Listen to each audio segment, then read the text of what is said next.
welcome back to my YouTube channel, and you are watching The Nerdy Grail.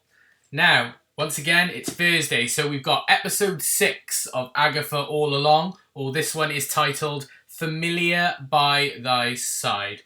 So I'm going to get straight into this. This story sort of, at the end of the last episode, we found out that Teen is actually Billy Maximoff, or Wiccan, as he's then known.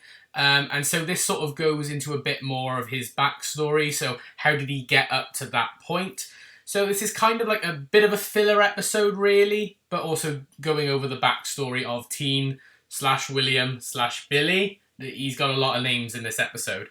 But yeah, so it starts off fairly straightforward. He's got like a big party scene going on. He goes to see a fortune teller who's actually takes the shape of Lilia, one of the coven that they've gathered to go down the road, who foretells his future. However, the party does get cut short. Lilia does give him his sigil, this little wooden piece with a bit of a symbol on it, which is the sigil. The party gets cut short as there's like news reports of some weird things going on in Westview relating to the events of WandaVision and everything that Wanda's been up to.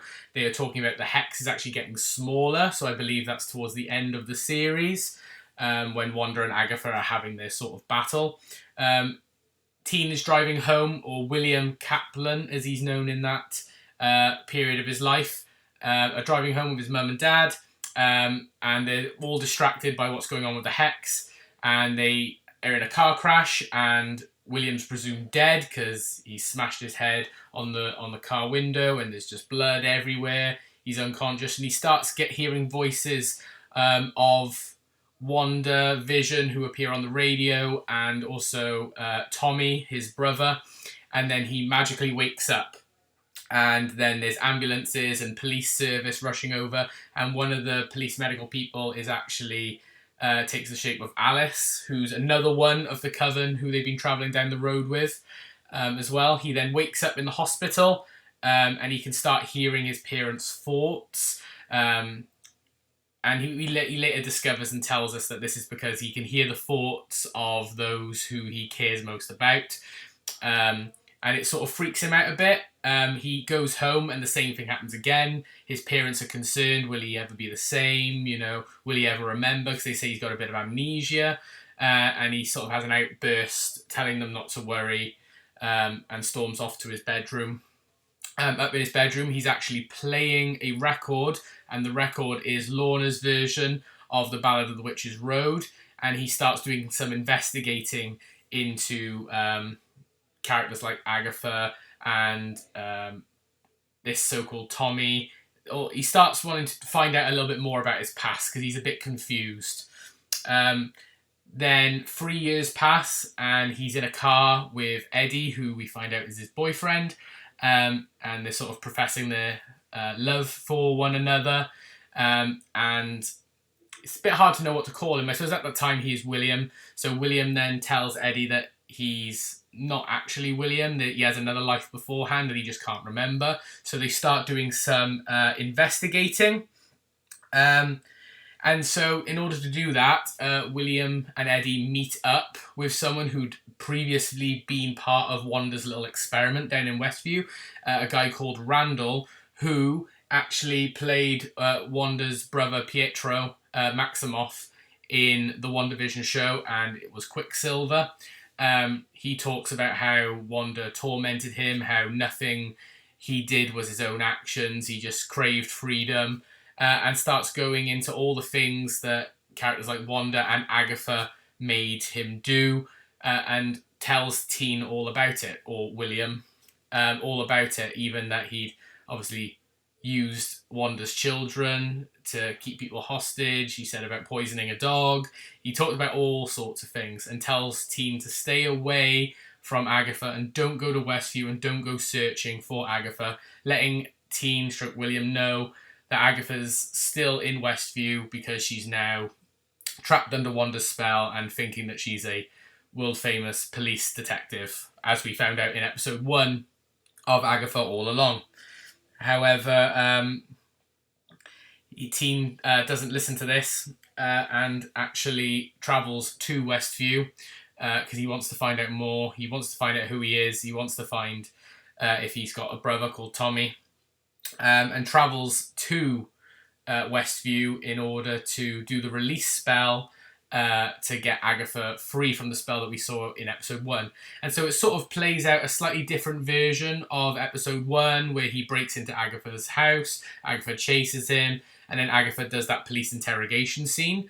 But this time we get to see it from William's point of view, where he's actually just sat in Agatha's front room, not actually in the police interrogation detention centre, which is quite funny to see, really. It's quite a humorous scene, really. I quite like it. And then it all starts coming out, because obviously Agatha then locks Teen in the closet, and then opens it when she's Agatha again, and then it starts kicking off the events that we know, really. And we find out that actually when he was speaking to Agatha about his name in episode 1, at the end when Agatha asks his name, and we just saw the sigil appear, he was actually saying his name, William Kaplan, and then at the end saying, I'm Billy Maximoff, so telling Agatha who he actually is. So that's quite interesting. So it goes over all that, and then it transfers back to present day, back on the road, and Agatha is crawling out of the bog that Billy had thrown her in using his magic before, and that Jen and Lilia had put her in, and she'd sunk all the way underneath, and starts having a bit of a conversation then with Billy after she gets out. Billy breaks the sigil, and they start talking about why they're actually on the road and whether they can actually work together. Agatha sort of taunts Billy, who's now fully Billy Maximoff now. He's sort of adopted that persona now. And Agatha reveals that obviously he can't be searching for Wanda, can't be searching for Vision, so he must be searching for Tommy. And that's exactly what Billy says, is yes, he's looking for Tommy. And they're going to have to work together in order to reach the end of the road. Not that Billy wants to do that. So now we've got that Maximoff-Harkness rivalry going on for the last couple of episodes, which will be quite interesting. And then the episode sort of ends. So overall, it was an interesting episode. I do like these backstory episodes to give you a little bit more information and find out how we got to that stage. Again, it was a bit of a mixed bag episode for me. I didn't mind it. I think we didn't see enough of the Eddie and Billy stuff going on, because we were meant to really care about Eddie, but we haven't really seen enough.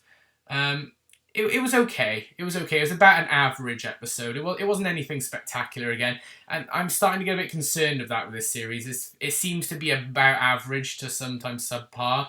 I would probably say this episode for me was probably about a 6. It had some interesting ideas, and I did like getting to see William become Billy. But yeah, overall, I'd say it's probably about a 6. It's okay. I probably will rewatch it, because I do rewatch it with my fiance. But yeah, it wouldn't be one that I'd rush back to rewatch. It was an okay episode overall. Visually, it's stunning, and pace-wise, it flowed quite nicely, I must admit. Because sometimes these backstory ones drag a bit, but it was roughly about 40 to 42 minutes, longer than the last episode, which was only about 25 to 30 minutes, which was really short, and a lot happened in that episode. And we didn't have a trial in this episode either, because they focused obviously on Teen's backstory. But obviously we're going to be on episode 7 next week, and then we've got a double finale, episodes 8 and 9, both going out on Halloween, so that'll be interesting. Yeah, overall, I quite enjoyed the episode. It was okay. 6 out of 10. Yeah, so it's worth a watch anyway. I definitely would recommend it. And so far, I think probably my favourite episode is still debatably either episode 2 or episode 3. I did really enjoy the first trial. But we will see where this leads to next week, now that we've got fully Billy Maximoff travelling with Agatha Harkness. She even says it's nice to see you again in the episode. So yeah, I am looking forward to seeing how their relationship now switches now, because Agatha seemed to really care about Teen at the start, so it'll be easy to see how that changes now that she knows it's one of the sons of Wanda who trapped her in the first place. But for now, that is going to be the Nerdy Grail signing off. I hope you did enjoy this video. If you did, please like it by giving it a thumbs up and comment your thoughts on Agatha All Along. And I will see you all in the next video. Bye for now, everyone.